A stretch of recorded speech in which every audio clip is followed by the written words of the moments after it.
মোমিনপুর বাজার পার হয়েই 2 মিনিটের বাহাতে একটা রাস্তা আছে, সেটা যাবে বেতবেড়িয়া গ্রাম, এবং সামনের দিকে যে রাস্তা আছে সেটা যাবে সরিষাডাঙ্গা। আমরা আজকে বেতবেড়িয়া গ্রাম ঘুরে দেখার চেষ্টা করব। এটা মূলত সেই সরু রাস্তা যেটা বেতবেড়িয়া গ্রাম এবং মোমিনপুর গ্রামকে যুক্ত করে। আমরা সেই উদ্দেশ্যে যাচ্ছি। যেহেতু বিকালের সময়, সেহেতু গরু ব্যবসায়ী সহ অনেকেই ব্যস্ত সময় পার করছে। অনেক মা চাচিদের দেখলাম রাস্তায় বসে গল্প করছে।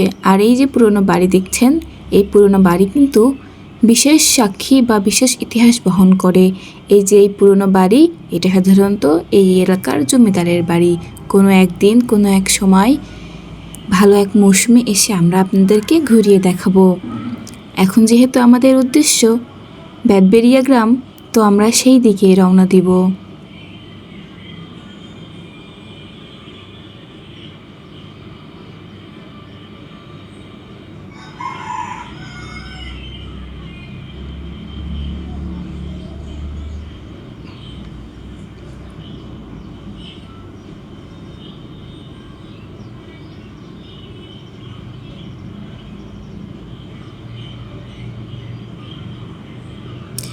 গত রাতে বৃষ্টি হয়েছে, যার চিহ্ন গ্রামের আশপাশের রাস্তায় দেখা যায়।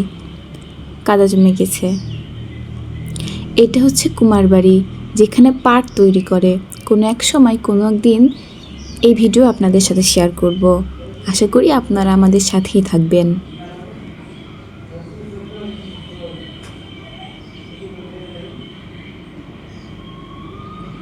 গ্রামটা কিন্তু অনেক সুন্দর।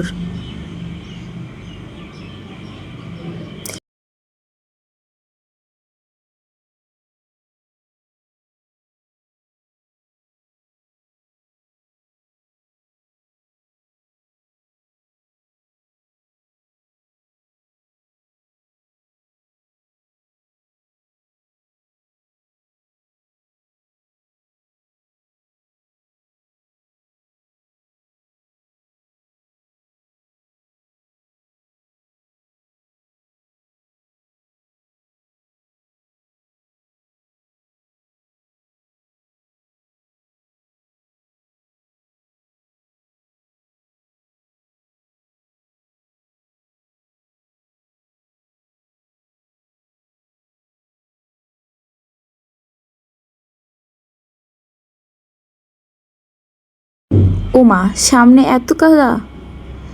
যেহেতু আগেই বলেছি গত রাতে বৃষ্টি হয়েছে, এই যে এতখানি জায়গা নিয়ে কাদায় ভরা।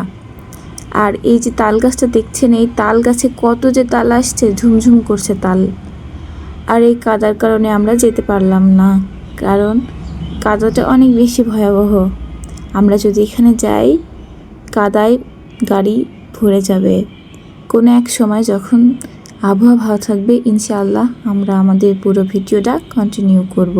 সেই পর্যন্ত আমাদের সাথেই থাকবেন।